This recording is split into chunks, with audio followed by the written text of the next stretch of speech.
Here's your confirmation of the result of the Brazilian Grand Prix. The winner, the Colombian Montoya, Raikkonen, the Finn, off on a delayed honeymoon after this race, comes second. Barrichello, hometown boy, just cannot win here. Alonso fourth, had a good first half of the race. Ralf Schumacher last race in the Williams fifth. Sato pushed down to sixth place. Michael Schumacher seventh, and another Brazilian, Massa, scores a point for Sauber. Final standings: Schumacher 148, Barrichello 114, Button third, great stuff, 85, Alonso 59, just a point ahead of Montoya, today's winner.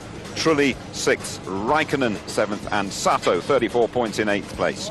The Constructors' Championship final standings: world champions Ferrari, BAR in second place, great effort that. Renault third, Williams fourth above McLaren, Sauber finished sixth, Jaguar seventh, miserable time for them today, then Toyota, Jordan and Minardi. Mark, it was drizzling here, it's drizzling now as well at the start of the race, and it was an excellent start, wasn't it? We wondered though about the hometown boy, about Barrichello, didn't get the best of starts. Yeah, Rubens actually got cleanly off the line and led into turn one, but there was a lot of action just behind him. Montoya was the guy who actually lost out, but made up again as he went round turn one. A little bit tricky in those conditions, a lot of the guys just having to just feel their way through the first few turns, but this is the move here. Raikkonen underneath Barrichello, just out drives him down that long straight there, and the guy then went on to pull out a 3 or 4 second lead. Was he a bit cautious there, Rubens, do you think? I think Rubens may be a little bit cautious, but of course he was on the Bridgestone tyre, not quite the level of grip that he expected. He got his own back though quite quickly, didn't he? He did indeed, yeah. Wouldn't take him too long to actually get some heat into those Bridgestones then. Get on the back of Raikkonen here, just see him out drags him down the front straight, underneath him into turn one, textbook move, not a big problem for him at all.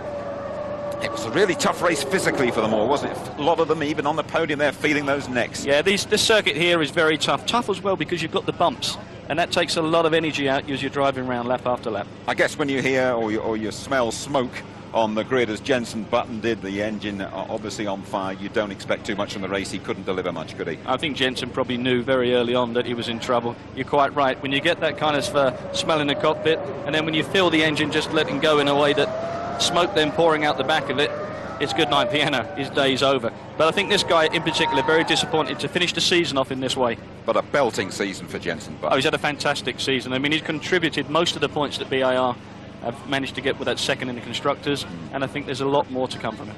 Look away now if you're a Jaguar supporter. It's almost painful to see this, isn't it? Farewell to Formula One, and both cars crash. Yeah, I mean, great disappointment. This really was a situation where Mark Webber just trying to creep for under his teammate Christian Klein coming into turn one. I think Mark's just been a little bit too enthusiastic. He's caught the nose of his car, it's gone underneath his front wheels, and he's driven off the race circuit. Christian ended to come in, had the pit stop to get a new nose. I think he's been sat out there the whole race and didn't want to come back. He knows he's got to face all those guys, a lot of effort, a lot of sorrow. It was a tremendous race, wasn't it? Right to the end, just a second in between Montoya and Raikkonen, and your pre-race tip, Kimi Raikkonen, he gave it a real charge. He did give it a real good charge, and also we said that Monster Montoya would be in there as well, and these were the two guys who have set the day up. Just phenomenal stuff at the end there. Kimi was really pushing as hard as possible, but you know, at the end of the day, Montoya just had the car underneath him to get the job done. But this is the battle of psychology. These two guys are stitched together at McLaren next year, and at this point in time, they go into the winter. Montoya's a one-up. Absolutely, Montoya is a one-up. We can hear from him now in the press conference. Pablo, a brilliant race. 16 laps to go, 1.6 seconds in front of Kimi. Take us through those closing stages. Well, I think it's unbelievable, to be honest. It was a really hard race. You know, they told me Kimi was going a bit longer, so right before the stop I managed to get a couple of laps that I think gave me enough gap to stay ahead of Kimi. Came out of the pits and I made one mistake, and Kimi got right behind me, and I thought, oh, just don't do anything stupid, just keep it in the road, and I did towards the, in the end.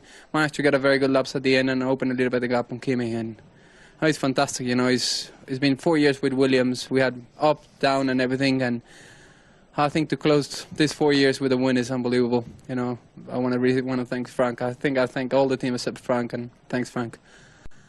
He is replacing David Coulthard at McLaren, last F1 race as things stand for DC. Here he is with Louise. You're too disappointed at that, considering McLaren. Yeah, 150 Grand Prix is a long time with one team, but you know, not the best of weekends to go out on. We really struggled in the race. I took a knock at the first corner. and then after, I always felt like I was crabbing, so I could just no confidence to push, and then just when it dries, it starts to rain a little bit again. So, yeah, not very good, but yeah, big thank you to everyone at West McLaren Mercedes team for their support over the years, and let's see what the future holds. Yeah. See what the future holds. We're all hoping it's not the final curtain for David Coulthard. We all hope he'll be back for next season, and we can only hope that he's going to be sitting in the Williams on that 1 year that they've got before they take Button. He's going to be the big daddy next season. Just finally, Michael Schumacher. He's going to be 36 years of age. Is it going to be the last season of Michael at the top, or can anybody catch him? No, don't underestimate that guy. Don't count him out. You go off in the winter and he'll come back even stronger. He always does. Do you really feel that now, that he's going to have that motivation even at that advanced age for an F1 driver anyway? Well, 36 is not that too old, Jim, but I think 7 times he's done it already, and I wouldn't be surprised at the 8th there. And I think today we've seen the quickest Grand Prix for a while, haven't we? Very quick indeed. It's an incredible race pace, and the effort and the energy these guys are getting out the cars, walking down here, they've finished totally. Mark, thanks for your help throughout the season. A reminder, there's more from us in our highlight show tonight. ITV1 at midnight. The show repeated. That is on ITV2 tomorrow evening at 6:30. So it's Montoya's day. We are going to leave you with a rapid musical reminder, really, of what has made all our hearts beat faster since those red lights went out at Melbourne back in early March. On behalf of the whole ITV F1 team here in Brazil, thanks for watching. Good night. The 2004 World Championship begins now!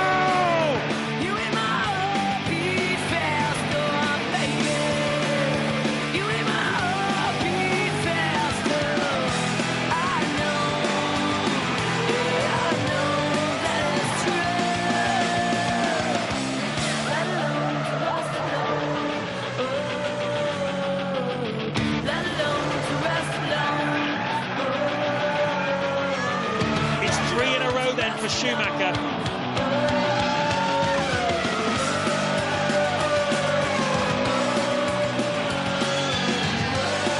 Michael Schumacher is out of the Monaco Grand Prix.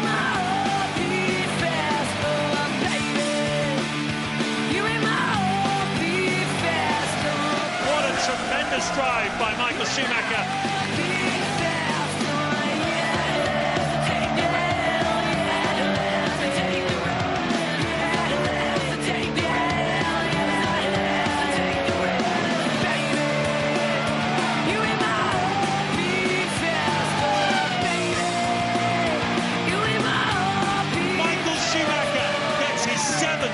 Formula One World Championship